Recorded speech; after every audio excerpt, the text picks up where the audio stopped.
প্রথমেই হচ্ছে আমরা বার করব ত্রিভুজ এবিসি এর ক্ষেত্রফল কি হবে 90 ডিগ্রি এর বিপরীতে রয়েছে বিসি এর 90 ডিগ্রি বিপরীতে রয়েছে এসি বিসি বাই এসি। সদৃশতা চ্যাপ্টারের সবচেয়ে জটিল কোশ্চেনটা আমি এখন নিয়ে এসেছি। কোর্সে দেখি 18.4 কোশ্চেন নাম্বার 5 পেজ নাম্বার 259 বলে দেওয়া আছে এবিসি একটি সমকোণী ত্রিভুজ এবং এডি দেওয়া আছে বিসি এর উপর লম্ব। তাহলে প্রমাণ করতে হবে ত্রিভুজ এবিসি এর ক্ষেত্রফল বাই ত্রিভুজ এসিডি এর ক্ষেত্রফল equal to BC square by AC square. তো এই অনুপাতটা প্রমাণ করার জন্য যদি তুই না জানিস আর পরীক্ষায় যদি চলে আসে ডেফিনেটলি তুই করতে পারবি না, তার জন্য প্রমাণটা দেখে যা।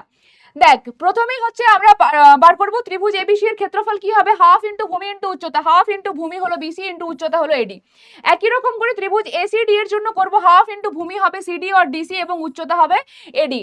তারপর সেটাকে দুজনকে আমরা কি করব ডিভাইডেড বাই, যখনই আমরা দেখ অনুপাতে আমরা ভাগ করে দিলাম তখন হাফ হাফ ক্যান্সেল হবে, এডি এডি ক্যান্সেল হবে, কি থাকবে বিসি বাই সিডি। এবার এই দুটো ত্রিভুজ বা এই পুরো সিস্টেমটার জন্য আমরা জানি যে বড় ত্রিভুজটা এই পাশের যে দুটো ছোট ছোট ত্রিভুজ রয়েছে তাদের সাথে সদৃশ্য হয়, তাই আমরা বড় ত্রিভুজের সাথে এই পাশের এই ছোট ত্রিভুজটার তুলনা করব এবং আমরা জানি এই কোণের সাথে এই কোণটা সমান হবে এবং এই 90 ডিগ্রির সাথে 90 ডিগ্রি, অর্থাৎ এগুলো অনুরূপ কোণ, অনুরূপ কোণের সাথে অনুরূপ বাহুগুলো সমানুপাতিক করে দিচ্ছি। দেখ এর বিপরীতে যে বাহু রয়েছে অর্থাৎ এসি এবং তার সাথে সাথে এর বিপরীতে যে রয়েছে সিডি এসি বাই সিডি এবং 90 ডিগ্রি এর বিপরীতে রয়েছে বিসি, এর 90 ডিগ্রি বিপরীতে রয়েছে এসি বিসি বাই এসি। পেয়ে গেলাম আমরা।